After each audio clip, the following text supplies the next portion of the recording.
విస్తరి ముందేసి పస్తులు పెట్టావే, తీపి వస్తువు చుట్టూ తిరిగే ఈగలు చేశావే. చీచీ చేసి కేలేని మొగుడు గారండాయ్, గుయ్ గుయ్ గుయ్ గుయ్ అంటూ మీదికి రాకుండా కంపెడి పిల్లలతో ఇంటిని నింపావే, సాపాదిండు సంసారాన్ని మేడెక్కించావే.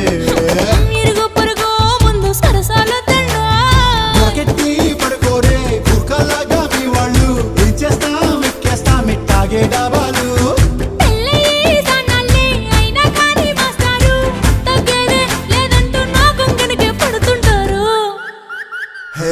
గోదారి గట్టు మీద రామసలకా